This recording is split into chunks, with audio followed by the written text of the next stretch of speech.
welcome back to the Covenant Eyes podcast. It's Karen here, and I am so glad to have you joining us. We have got a great show lined up for today. We have got a special guest joining us from over the border in Canada. We are excited to have Vern Tompke. Did I get that right? Close enough.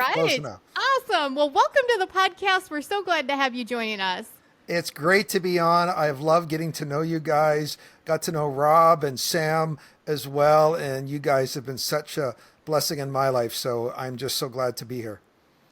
Well, good. Well, we are excited to have a conversation and learn more about the work that you're doing. So for our listeners that are not familiar with you or maybe don't listen to your podcast or haven't heard of it yet, talk to us a little bit about the work that you're doing in the ministry that you have as well.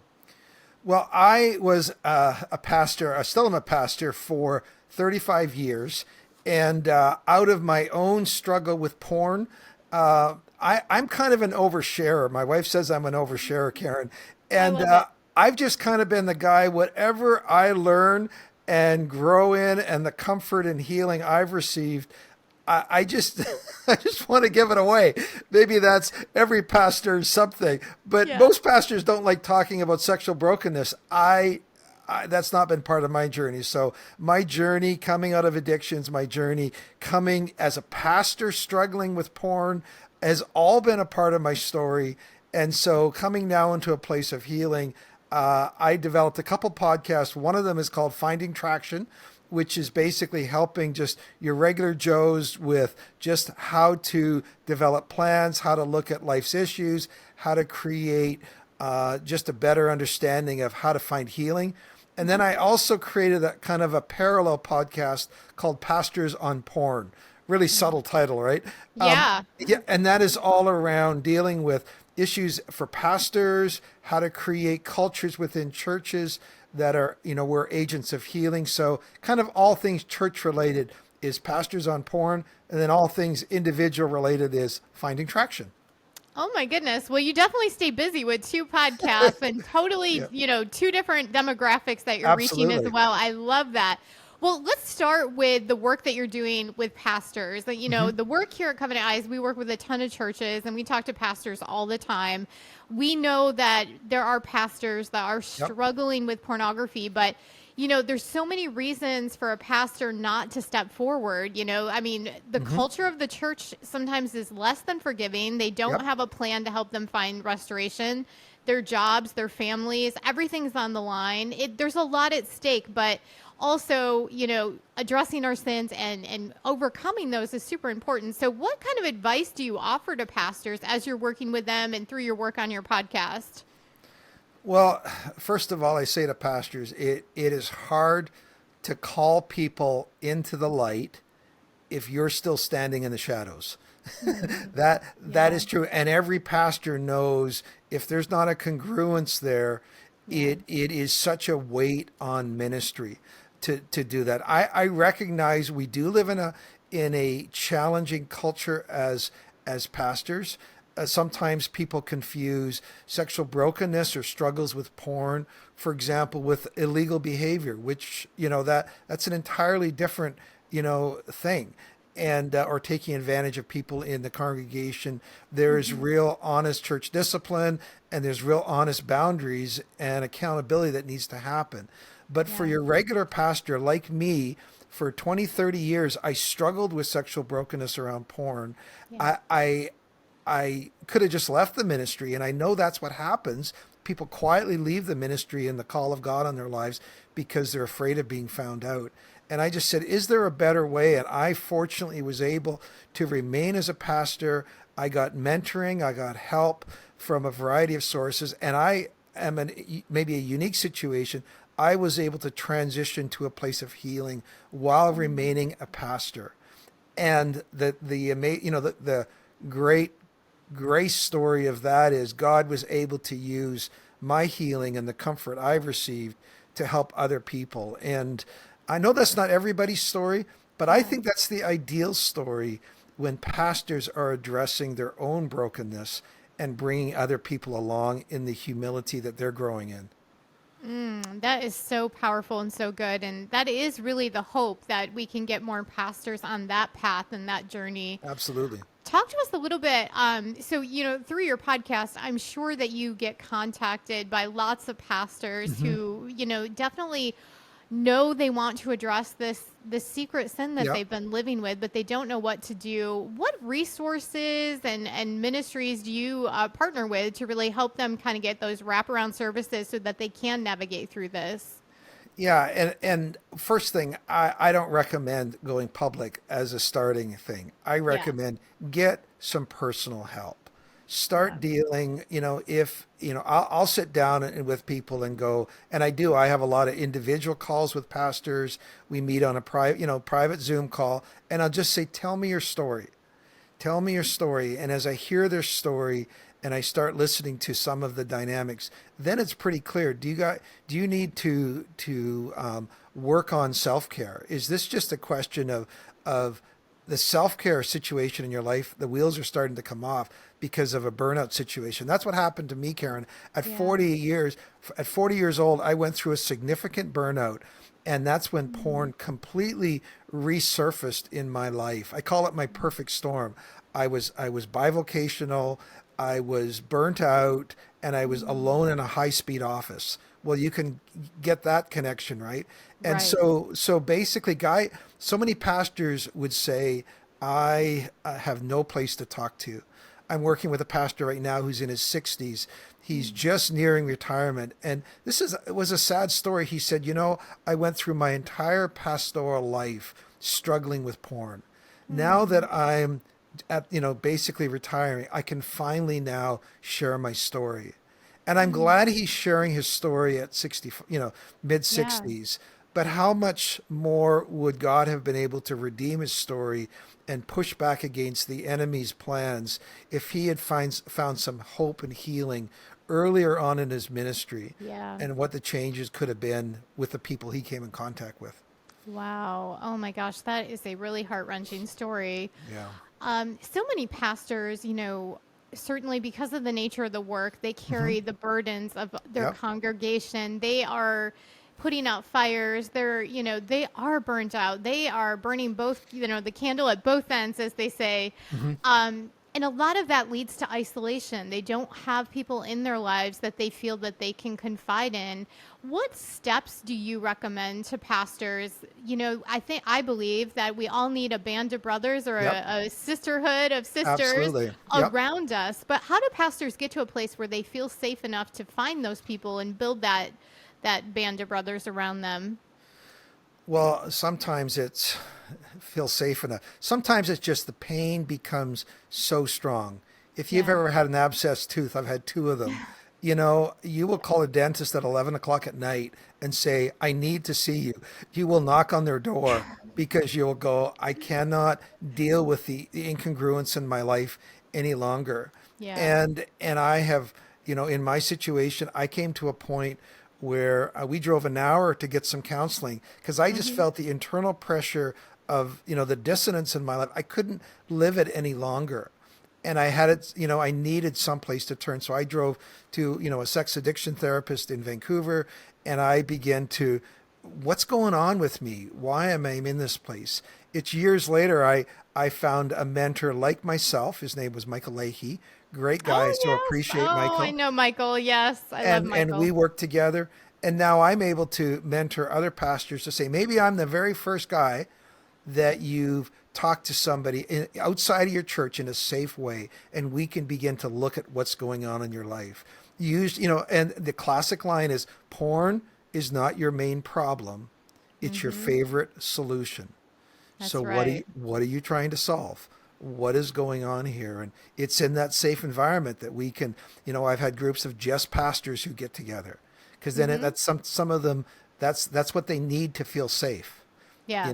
Other pastors go, that's not as big a deal as long as there's nobody from my own town, for Yeah. example, right? Yeah. So all of those steps are ones that I know I've worked with pastors, and I'm hopefully able to pass on the same mentoring that I got from somebody like with Michael. That's amazing. So talk to us that, on the flip side, you're also, running a Hmm. podcast that really speaks to the Yep. individual that is struggling with pornography, maybe in recovery. So in your work in that space, what are you finding most helpful and beneficial to the guys and gals that may be listening to your podcast when they're looking for help? Well, I think it's a multi-pronged approach. I really resist. Sometimes I'm a bit of a contrarian. When people say to me, "All you need to do is fill in the Yes. blanks," and churches we've been horrible that way. You Yeah. just need to know your identity in Christ, Karen. You just need to memorize these verses. You Yeah. just need to know that you're not a sinner. You just need to, whatever all you need to do is. Yeah. I go, well, that's a good thing, but maybe for you, it's something different. The two big starting points are this. I say to guys, number one, how has doing it on your own been working for you? Good And question. and they all go, well, it's not. I've tried, 100 times to quit this behavior, which is hurting me, hurting the people I love. That's the first thing. And I'll say the second thing is, well, tell me how, your willpower has been working. How has that worked? Because obviously you've purposed and resolved in your heart 100,000, how many times to end this behavior. So doing it alone's not working. Doing it with willpower is not working. So I'm a really practical, pragmatic guy. And I like to say the very first thing I want to help you with is how to turn the engine off, how to get out of this despair, shame cycle, lather, rinse, repeat cycle. And, you're bringing your car into the mechanic and the engine's racing and there's something wrong with it. And the mechanic says, well, let's turn the engine off before Yeah. he puts his hands in there, right? Right. And so we just work on some practical things. Okay, what type of relapses are you having? Are they impulse relapses? It's like having a bowl of chips beside you, and at the end of the day, magically they're gone every day. Yeah. It's empty. And so Right. I say, well, let's work on getting screen time. Let's work on getting covenant eyes on your phone. Let's work on some of these practical things to put some resistance and distance between you and the impulses that get you in trouble. That's why I Absolutely. love covenant. People go, well, I really should be able to do it. I'm a Christian. I should be able to do it. I shouldn't need these external crutches and covenant eyes I'm saying I need them. I've been in recovery 15 years. Yeah. I need them. And so that's the first thing. Get the engine, just the practical plans in place to create a safe environment with your technology, a safe environment, a plan. Look at the times of the day that you struggle or the days of the week. Let's do that first. So you're not endlessly into self-recrimination, despair, shame cycle. Now Exactly. that we've got a little bit of clear thinking, now that we've got rid of some of the brain fog, now let's begin to look at some of these other areas. What are the mistaken beliefs that you have? What are the unmet needs that you're trying to solve with porn? What is perhaps, I had Tim Fletcher on this last week from interview, a therapist, and he says, when we talked about what is the area of, is there trauma? Is there something Yes. where you attach to these behaviors? So now that the engine's turned off, let's begin to ask the deeper questions. I kind of do it in the two-pronged approach. We look at spirituality, we look at your relationships, we look at your habits, we do all of these things. We come at it from many different angles, and that takes time. Right. Karen, so many, it must be, maybe it's a guy's thing. I don't know. Maybe girls, they come to me and in one way or another, they're asking this question. Okay, so how quick can we get this thing turned around? Right? Yes. As Yes. my first question is, well, how many years have you been working on embedding this habit in your life? Right. And is it 5? Is it 10? Is it 20? Is it 30? Right? So Yeah. chances are, if you've been working on developing this in your life as a way of life, it's your go-all solution for every problem you have, every negative emotion you have. Chances are it's going to take time for you Yeah. to reverse engineer some of this. And so, that's why I've developed like a 1-year video course called Finding Traction to walk people through that. They can do individually, or they can do with a group of their buddies, or they can do with me. It takes time. It does. Yeah. Absolutely. We hear that a lot. And we live in a world that's all about instant gratification and Absolutely. get things done quickly. So it's almost embedded in our nature Hmm. now, like to want things quickly. But unfortunately, things like recovery God can do miracles. He Hmm. absolutely can. And he can, redeem you and restore you in a drop of a hat. But most of us have to put in the time and the work. And I'm so grateful that you called that out, because often Hmm. people overlook that and think this is going to be fast.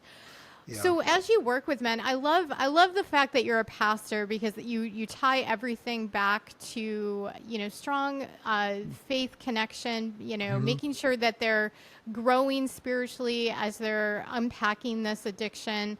So talk to us a little bit more about some of the hangups and things that people run into. So maybe they've found some sobriety from Hmm. pornography use, but then they have a relapse. Hmm. What do you do for those people in those situations? Because that can be really, really heart wrenching for someone that's maybe been in recovery for a year and now they Absolutely. fell back in.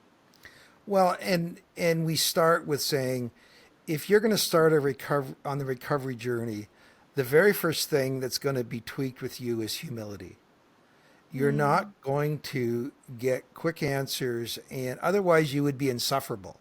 And we all know the person that just yeah. prayed a prayer and God healed them from smoking or porn Right. or drugs. And you're Yes. going, oh, that's amazing. But there is a step of humility. And the classic line I say to guys, Karen, is no matter how far down the road you get, driving your vehicle, if I could drove all the way to Kentucky, there's going to be a ditch still on both Yes. sides of the road. No matter how far I get, it's still there. Yeah. And so what we do is to say to people, number one, my job is not to make you feel bad. So much, I know one of the questions, and you guys work a lot with this word accountability, but the word accountability is all about connections. It's not making you feel bad. Yep. Karen, if me feeling bad about my behavior was the reason for change, if it was the key to change, I would have changed 30, 40 years ago, right? Yeah. And so much of accountability just embeds that shame. Well, what were you thinking? Well, we talked about this, or why didn't you call me? All of those kind of things. And I just say, let's come alongside of you. Okay, what did you learn? You've developed a plan. You're responsible for your recovery. What did you Hmm. learn from that relapse? What unmet need? What practical, was there a weak link in your environment? Was there a strong emotion that you need better tools to equip yourself with? Mm. How do we learn from our failures? Righteous man falls 7 times, right? It says in Yeah. scripture. Yeah. And yet in church life, we go one fall, especially in the sexual area, means you're done for. Mm. We're to restore Galatians 6, we are to restore each other gently, Yeah. right? And so Absolutely. that's, I know our groups are working well when people are coming, we do a check-in every week, and Hmm. red, orange, green kind of stuff. And if people are not doing well, if they skip that week, I know we've missed something in the culture of our group. Yeah. I don't want to go to that group because I didn't have a good week. If Mm. that's people's response, that's not a good group. Right. Yeah, that's a great way to look at it. I love that. And I think you bring up a good point too. Like when people, don't show up to group, or they don't check in, your Hmm. accountability partner, we should reach out to them as their Yes. their friends and their accountability partner, because oftentimes when, we make a mistake or we fall down, we Yep. tend to kind of revert to that old way of, Hmm. hiding in that shame. So as accountability partners and friends, we need to kind of do what's uncomfortable and just reach out anyways and Absolutely. let them know that we're there for them.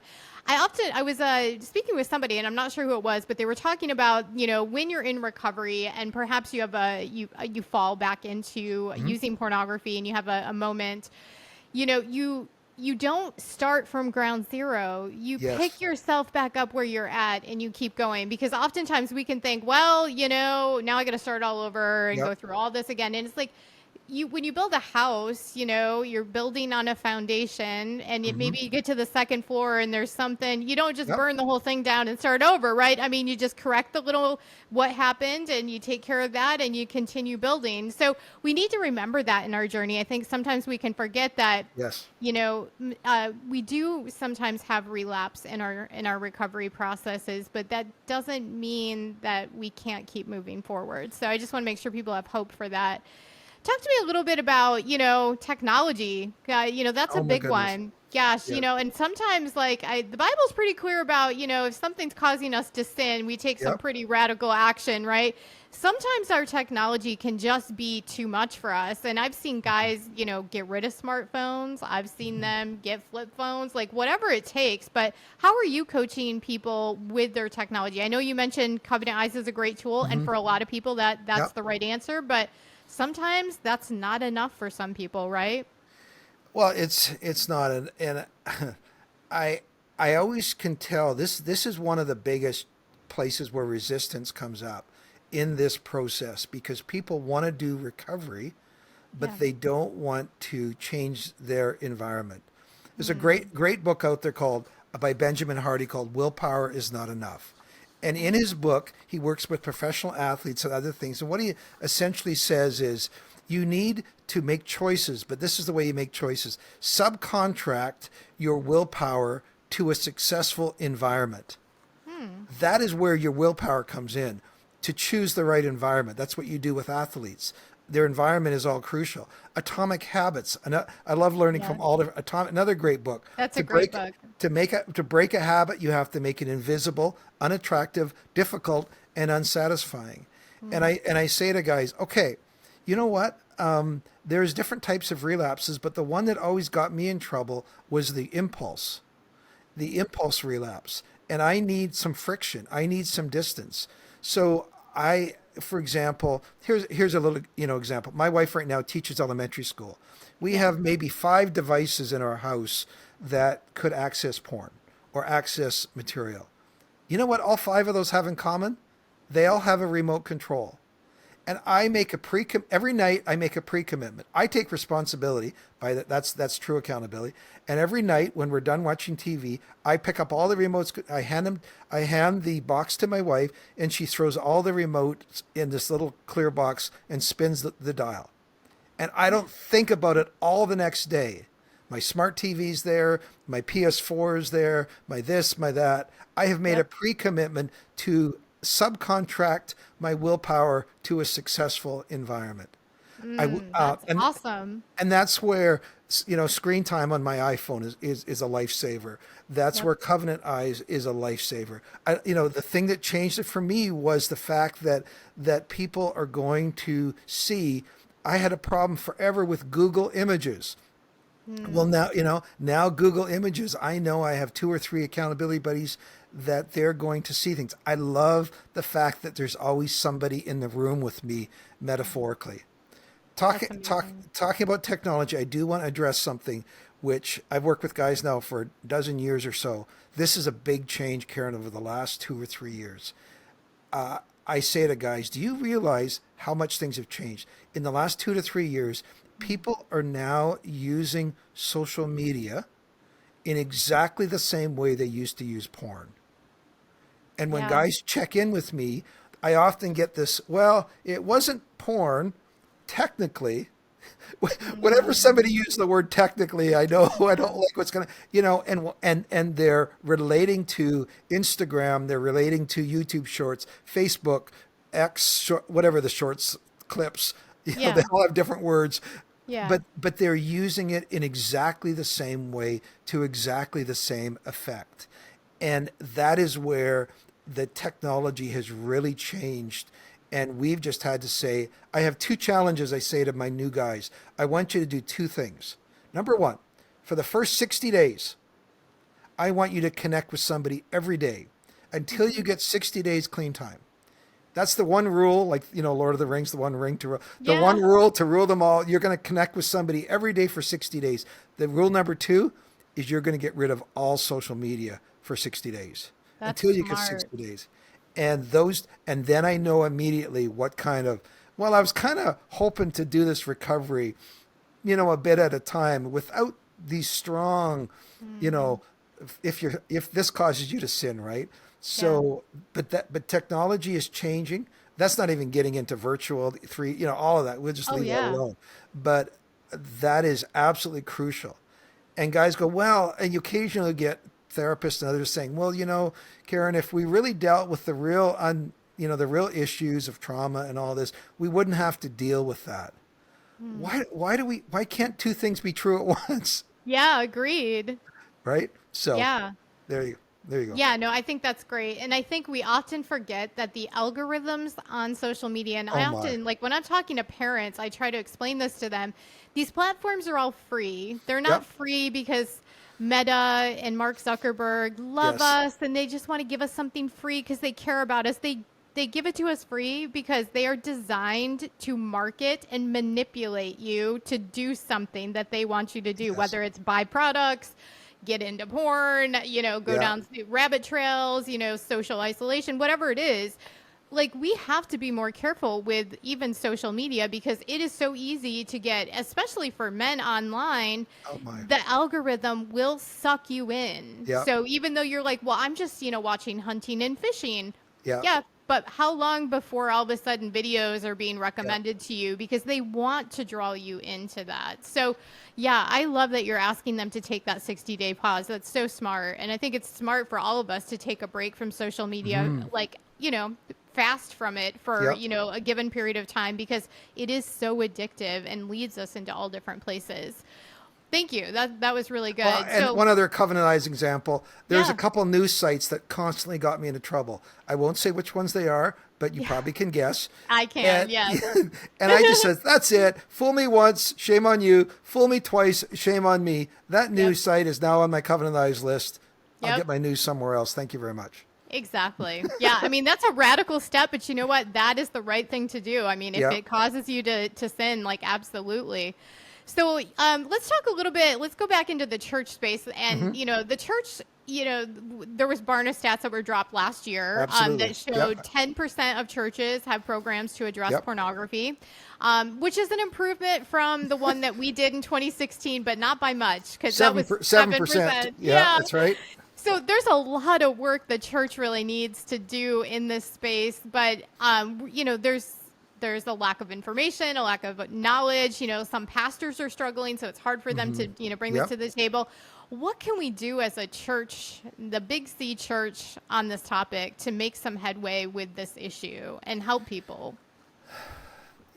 I I I don't think we're ever going to get very far if we're not willing to platform brokenness. Hmm. And what I mean by that is that's why I love hanging out with the Be Broken guys and Jonathan Darty and all of that. Yeah. I love the name of their ministry. Because my thing is all of us experience brokenness. All Hmm. of us experience brokenness from the enemy in a myriad of different ways. Yeah. It's not just sexual brokenness.